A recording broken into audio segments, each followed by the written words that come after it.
মনা রান্নাঘর থেকে স্বাগত জানিয়ে শুরু করছি নতুন একটা রেসিপি। বন্ধুরা, আজকে কাঁঠাল আমি নতুনত্বভাবে রান্না করব। চলো তোমরা সঙ্গে থাকো। প্রথমে আমি কাঁঠালটাকে খোসা না ছাড়িয়ে কেটে নেবো। কেটে নিয়ে আমি 4 ফালি করে কেটে নিয়ে কাঁঠালটাকে আমি সেদ্ধ করে নেবো। পরে আমি খোসা ছাড়াবো। তোমরা সঙ্গে থাকো, আমি কি করে রেসিপিটা তৈরি করব। তোমরা সঙ্গে থেকে তোমরা দেখে নেবে যে নতুনত্ব কীভাবে কাঁঠালের রেসিপিটা করা যায়।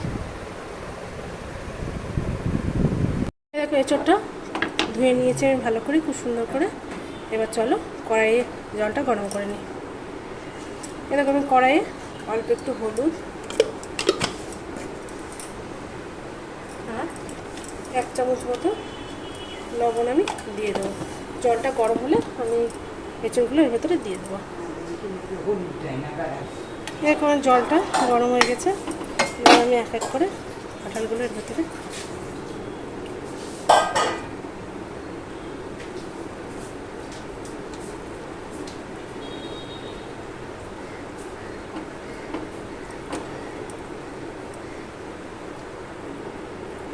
আমি এবার ঢাকা দিয়ে এটা সেদ্ধ হতে কিছুক্ষণের জন্য দেবো।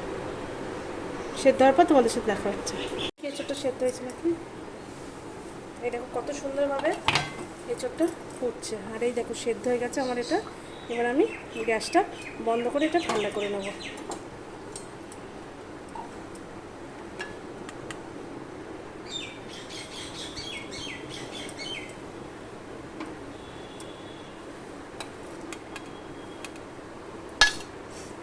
এভাবে এটা সেদ্ধ হয়ে গেছে।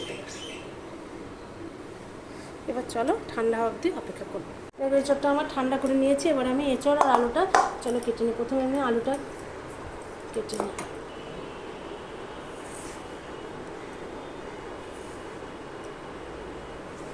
এরকম আলুগুলো আমি এরকম 4 টুকরো করে কেটে নিই। এবার আমি এঁচোড়টা কেটে নেব। দেখো কত তাড়াতাড়ি এটা কত।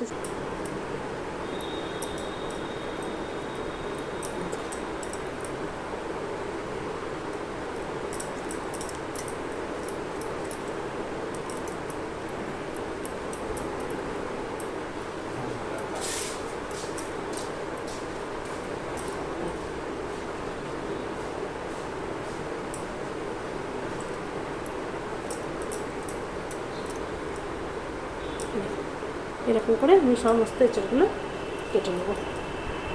এঁচোড়গুলো খুব সুন্দরভাবে আমার কাটা হয়ে গেছে। চলো এবার রান্নাটা শুরু করি। বসিয়ে দিয়েছি কড়াইতে, আমি কিছু পরিমাণ সর্ষের তেল দিয়ে দিলাম। দিয়ে আমি এঁচোড়টা একটু হালকা করে ভেজে নেব।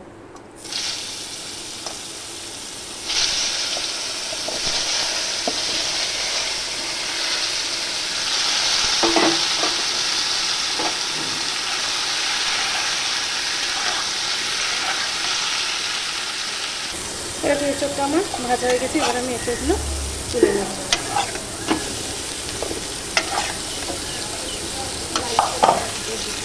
এটা আমার গরম হয়ে গেছে। তেলে আমি তেজপাতা, গোটা জিরে, 5 ফোড়ন আর শুকনো লঙ্কা দিয়ে দিলাম। আর সামান্য একটু পরিমাণে হিং। এই ফোড়নটা ভালো করে ভেজে নেব।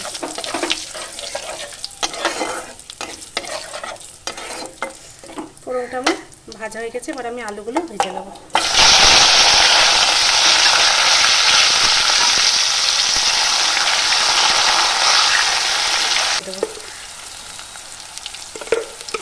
হলুদ দিয়ে আমি ভালো করে আলুগুলোকে ভেজে নেব।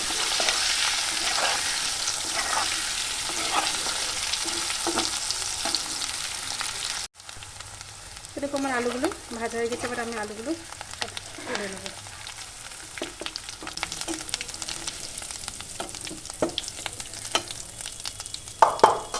এবার এই তেলে আমি টমেটো আর কাঁচা লঙ্কা আর আদা বাটাটা দিয়ে দেবো।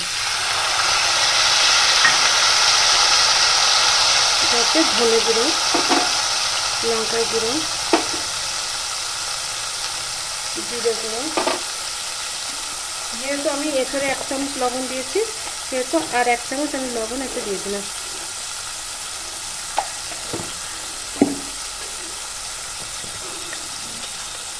1 চামচ চিনি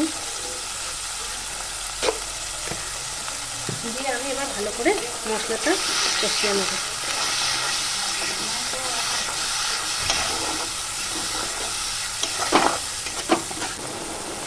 ভেজে রাখা আলু আর এঁচোড়টা এর ভেতরে দিয়ে দেবো। বাটিটা দিয়ে সামান্য একটু ফেটানো জলও দিয়ে দেবো।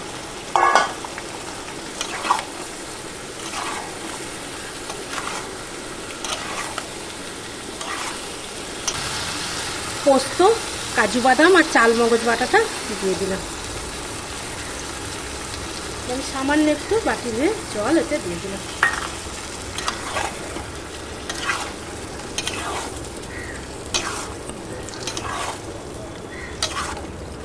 কষিয়ে নেব। এবার আমি একটু কসুরি মেথি হাতে গুঁড়ো করে এর ওপর দিয়ে ছড়িয়ে দেবো।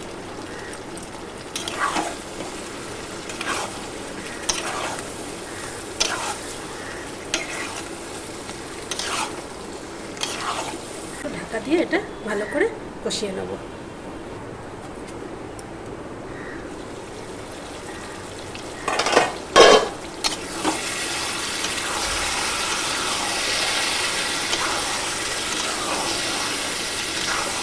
আমার এটা কষানো খুব সুন্দরভাবে কমপ্লিট হয়ে গেছে। এবার আমি এতে একটু জল ঢেলে দিলাম, গরম জল আমি এতে ঢেলে দিই।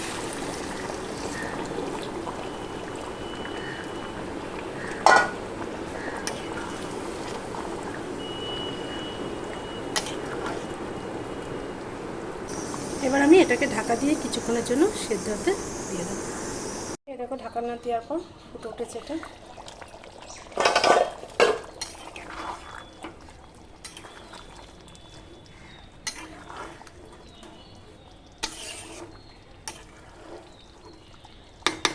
এবার আমি অল্প একটু গরম মশলা গুঁড়ো দিয়ে দিলাম আর অল্প একটু পরিমাণে আমি ঘি এতে দিয়ে দিলাম।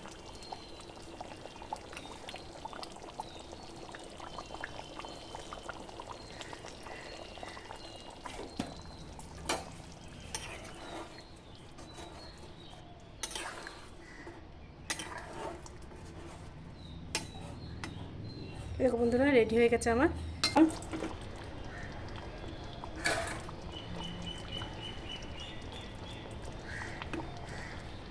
আর এঁচড়, এই দেখো এঁচড়গুলো একদম মোমের মতো গলে গেছে। আলুগুলো এই দেখো সেদ্ধ হয়ে গেছে। এবার এটা আমি বাটিতে নামিয়ে নেব।